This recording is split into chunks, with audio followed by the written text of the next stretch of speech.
Thank you so much sir. Please. And ఇప్పుడు మా చిట్టి మనసు ఎప్పుడైనా గాయపడిందా, గాయపడ్డ సింహంగా మారిందా తెలుసుకుందాం ప్లీజ్. హలో అందరికీ నమస్కారం, good morning. Always good to see media. Thank you so much for coming. గాయపడ్డ సింహం ఫిల్మ్ నేను యాజ్ అన్ ఆడియన్స్ విన్నాను నేను యాక్చువల్లీ.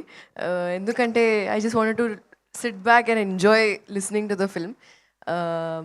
చాలా చాలా చాలా ఫనీగా ఉంది. అండ్ యూజువలీ కామెడీ ఫిల్మ్స్ నాకు చాలా ఇష్టం కాబట్టి I have like kind of six sense చెప్పొచ్చు that okay something is going to work ani.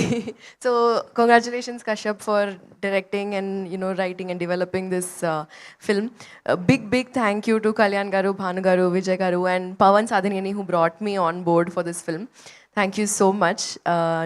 Ee process ni చాలా enjoy chesanu and we happened to become such good friends, all of us, the whole direction team, cinematography team, Sweekar, all the other actors and even the producers. They come on set and everyone just has such a wonderful time.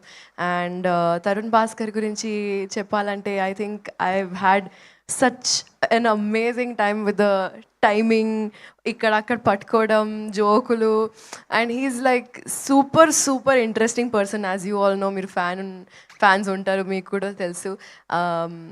But as an actor I really enjoy his screen presence and thank you so much for having me on board for this project, guys. I'm really looking forward to showing you more. Thank you. ఇందుకీ answer రాలేదు. చిట్టి మనసు గాయపడిందా, ఇప్పుడు ఎలా గాయపడింది, గాయపడ్డ సింహంగా ఎప్పుడు మారింది? Trailer launch ట్రైజరే ఇది. ఒక్క ఎల్లే డిఫరెన్స్. దిస్ ఇస్ ట్రైజర్, దట్ ఈస్ ట్రైలర్, అంతే డిఫరెన్స్. ఇంకా మారలేదు అంట, ఇంకా అంతేం గాయపడలేదు. ఓకే, గాయపడకూడదనే కోరుకుంటున్నాం. కాదు, ఓన్లీ లేడీ సింగం లాగా మారింది అంట. ఇంతకీ ఈ సినిమా మీరు తరుణ్ భాస్కర్ గారి కోసం ఒప్పుకున్నారా, ట్రంప్ గారి కోసం ఒప్పుకున్నారా? మా తాత టైమింగ్ యాక్చువల్లీ చాలా బాగుంది. తెల్ల తాత అడు అయినా సారీ కొత్త పేరు. ఆయన ప్రమోషన్స్ కోసం చేసినట్టుంది ఇప్పుడు మా కోసం. థ్యాంక్ యూ సో మచ్ తాతగారు. అంతే చాలు. Thank you so much. Okay, ఇప్పుడు మన